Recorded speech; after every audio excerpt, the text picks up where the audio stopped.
दोस्तों, आपको shark tank India का सीजन 1 याद है क्या? क्यूजेंस लैब्स के वो दो फाउंडर्स जो अपने डिवाइस से फ्रूट्स के अंदर की खराबी बता सकते थे, लेकिन सिर्फ 15 लाख के सेल पर वो 400 करोड़ का वैल्यूएशन मांग रहे थे, जिस पे शार्क्स का ये रिएक्शन था। 15 लाख का सेल, देखो अभी मेरे को और चक्कर आने लगे, फिर भी 400 करोड़ का वैल्यूएशन। उसी सीजन में गोपाल्स 56 आइसक्रीम ने भी 25% इक्विटी के बदले 300 करोड़ मतलब कि 1200 करोड़ का वैल्यूएशन मांग लिया था, जो कि आइसक्रीम खाने के बाद भी शार्क्स को हजम नहीं हुआ। वैसे शार्क टैंक में ऐसे बहुत सारे एग्जांपल्स हैं जहां फाउंडर्स अर्ली रेवेन्यू स्टेज पर भी मनचाहा वैल्यूएशन मांग लेते हैं बेझिझक। लेकिन हाँ, उन्हीं कंटेस्टेंट्स की जगह अगर शार्क्स खड़े होते तो Lenskart is finally making its market debut with an IPO which will open this Friday. कि मेरे को तो जस्टिफाई करना ही नहीं होता है ना वैल्यूएशन। माय जॉब इज पिछले 15 साल से I am only justifying the value for the customer. India is the dumbest IPO market that ever existed in the history of IPO markets. याद है, पीयूष बंसल ने सीजन 1 फाइनल में लेंसकार्ट को pitch किया था। पिछले महीने उन्होंने लेंसकार्ट को इंडिया के सामने पिच किया, यानी कि इंडिया के स्टॉक एक्सचेंजेस पर आप और हमारे जैसे रिटेल इन्वेस्टर्स के लिए $8.3 बिलियन यानी कि 70,000 करोड़ के वैल्यूएशन पर। लेंसकार्ट के नंबर्स देखकर बहुतों के होश उड़ गए। 70,000 करोड़ का वैल्यूएशन लगभग 7,000 करोड़ के रेवेन्यू पर, मतलब ऑलमोस्ट रेवेन्यू का 10x multiple. Total issue size 7,278 crore था, जिसमें फ्रेश इशू कैपिटल था 2,150 करोड़ और ऑफर फॉर सेल था 5,128 करोड़। OFS यानी ऑफर फॉर सेल से एग्जिस्टिंग इन्वेस्टर्स अपने हिस्से के शेयर्स ऑफलोड कर सकते हैं, मतलब कि पुराने इन्वेस्टर्स इंक्लूडिंग खुद पीयूष बंसल भी अपने एग्जिस्टिंग शेयर्स बेचेंगे, यानी कि कोई नया पैसा रेज नहीं होगा और ये पैसा लेंसकार्ट के ग्रोथ या एक्सपेंशन के लिए इस्तेमाल नहीं होगा। दोस्तों, हालांकि ये नंबर्स भी कंसर्निंग है, लेकिन इंडियन स्टॉक मार्केट में अनसुने भी नहीं है। अगर हम रेवेन्यू मल्टीपल की बात करते हैं तो नायका की IPO लिस्टिंग के वक्त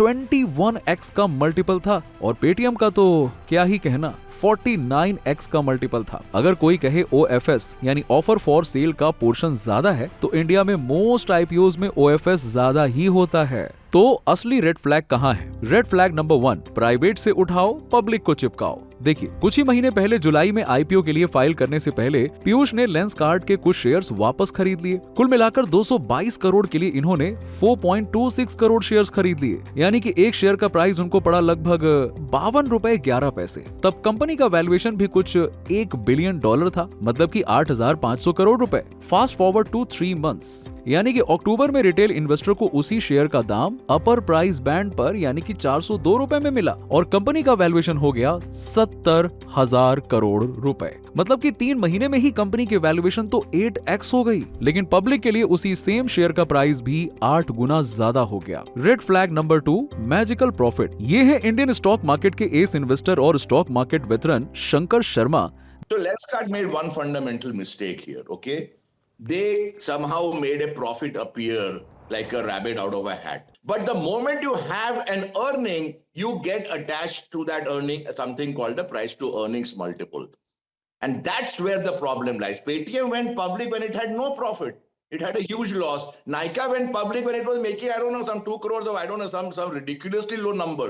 जिन्होंने इनफैक्ट लेंसकार्ट के वैल्यूएशन को डिफेंड किया, लेकिन लेंसकार्ट के 235 PE यानी कि प्राइस टू अर्निंग रेशियो की गलती पॉइंट आउट भी की। FY23 में लेंसकार्ट के लॉसेस थे 63.7 करोड़। FY24 में लेंसकार्ट के लॉसेस और भी कम हो गए, सिर्फ 10 करोड़ रह गए। लेकिन जैसे ही FY25 में IPO का साल आया, चमत्कार हो गया, कंपनी प्रॉफिटेबल हो गई। FY25 में लेंसकार्ट ने अपने लॉसेस को खत्म किया और 297 करोड़ का प्रॉफिट रिपोर्ट किया। अब ये पूरी तरह से मुमकिन है कि लेंसकार्ट ने प्रॉफिट्स बढ़ाने का पैतरा क्रैक कर लिया होगा, लेकिन असलियत में ऐसा नहीं हुआ है, क्योंकि अगर आप DHRP प्रोस्पेक्टस में देखोगे तो साफ दिखाई देता है कि यहाँ एक 167.2 करोड़ का बड़ा अमाउंट है। अब आप सोच रहे होंगे कि ये FVTPL क्या होता है, कंसिडरेशन क्या होता है? सिंपल है, ये बैंकिंग एंड अकाउंटिंग की भाषा होती है आपको कंफ्यूज करने के लिए। FVTPL का मतलब होता है fair value through profit and loss, और डिफर्ड कंसिडरेशन मतलब जब लेंसकार्ट किसी कंपनी को एक्वायर करती है तो कुछ अमाउंट एक्वायर करते समय पे करती है और कुछ अमाउंट फ्यूचर में। उस फ्यूचर पेएबल अमाउंट को कहते हैं डिफर्ड कंसिडरेशन। आसान भाषा में लेंसकार्ट के केस में ये एक नॉन कैश अकाउंटिंग गेन है जो कोई कंपनी एक्वायर होने के बाद एंटर हुई है। जब लेंसकार्ट ने Japanese IVR brand own days को खरीद लिया तब उनके बुक्स में ये एंट्री हुई थी प्रॉफिट बताकर, और इसी वन टाइम गेन की वजह से कंपनी प्रॉफिटेबल हो गई। मतलब देखा जाए तो ये प्रॉफिट रेगुलर बिजनेस ऑपरेशन से नहीं जनरेट हुआ है, बल्कि वन टाइम ट्रांजैक्शन है जो बाद में कभी रिपीट नहीं होगा। अगर इस 167.2 करोड़ नंबर को हटा दें तो एक्चुअल नंबर आता है 130 करोड़। तो लेंसकार्ट का पीई रेशियो ऑलमोस्ट 500 के पार चला जाएगा। Red flag number 3, no clue about stock market. लेकिन शायद ये लेंसकार्ट का सबसे बड़ा रेड फ्लैग था ये कि मेरे को तो जस्टिफाई करना ही नहीं होता है ना वैल्यूएशन। माय जॉब इज पिछले 15 साल से I am only justifying the value for the customer. और आगे पीयूष ने भी ये कहा, ये जो वैल्यूएशन है एक मुझे समझ में भी कम आता है, but it is largely done by strong advisors and I genuinely think as entrepreneurs it is not our job to determine valuation.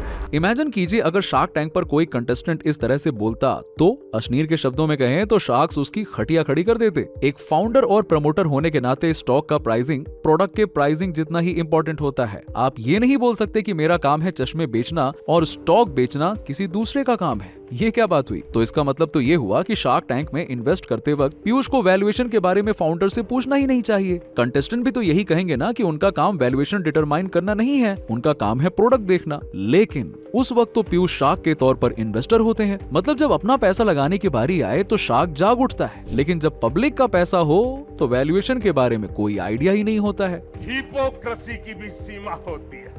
ये खासकर रेड फ्लैग इसलिए है क्योंकि पीयूष शार्क टैंक की वजह से स्टार्टअप की दुनिया की एक बड़ी हस्ती है, तो उन्हें अपने लिए एक मीडिया टीम बनानी चाहिए थी जो उन्हें मीडिया के सवालों और जवाबों के लिए तैयार कर पाए, क्योंकि ये सिर्फ एक एग्जाम्पल नहीं है। पीयूष को दोबारा एनडीटीवी के इस इंटरव्यूअर ने सेम सवाल पूछा।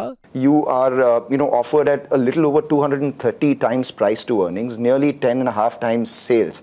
Even if you triple your profits from current levels over the next few years, you would be at around 70 times, right? So what I'm trying to understand is how much value do you think personally you've left on the table for people who are entering? तो उनका जवाब वही था। As a company and as an entrepreneur, our job is to create value for the customer.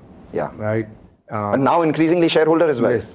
And the shareholder, as far as valuation is concerned, it is what the market decides. So वो अगली बार भी prepared नहीं थे। दोस्तों यहाँ पे एक बात और गौर करना। Completely from tech and product angle, that we come from tech industry. हमारा शार्क टैंक वाला ऑडियंस अच्छे से जानता है कि पीयूष बंसल और उनका टेक का रिश्ता कैसा है। इनफैक्ट शो पर भी जब पीयूष को किसी फाउंडर के साथ डील करनी होती थी तब वो टेक का ही एंगल लेकर आते थे। ये टेक फॉर गुड जो आप कर रहे हैं ना, ये मेरा फेवरेट एरिया है। आपने देखा होगा कि ऑलमोस्ट हर एंटरप्रेन्योर इस शब्द का इस्तेमाल करता है और आईपीओ में टेक बोलने से मानो 4 चांद लग जाते हैं। हालांकि ये सच है कि पीयूष ने लेंसकार्ट में टेक इनेबल किया, फिर वो वर्चुअल ट्राई ऑन हो या ऑपरेशंस हो या ओमनी चैनल टेक स्टैक हो। उनका लेंसकार्ट के वेबसाइट पर एक डेडिकेटेड पेज भी है जहां वो इन डिटेल एक्सप्लेन करते हैं। लेकिन क्या इतना कुछ करने से लेंसकार्ट एक टेक कंपनी बन जाती है क्या? वैसे एग्जैक्टली कौन सी चीज करने से कोई कंपनी टेक कंपनी बनती है? जैसे कि मेटा, जिसका प्रोडक्ट ही सॉफ्टवेयर है, फिर वो फेसबुक हो या फिर इंस्टाग्राम या फिर व्हाट्सएप या अमेज़न के वेब सर्विसेज, या एप्पल जिसका अपना खुद का प्रोपराइटरी ओएस है जैसे कि iOS, macOS या उनका ऐप स्टोर इकोसिस्टम। लेंसकार्ट के केस में ना तो उनका कोई सास रेवेन्यू है, ना लाइसेंसिंग है और ना ही एपीआई ड्रिवन इकोसिस्टम है। तो ये मेन फर्क है।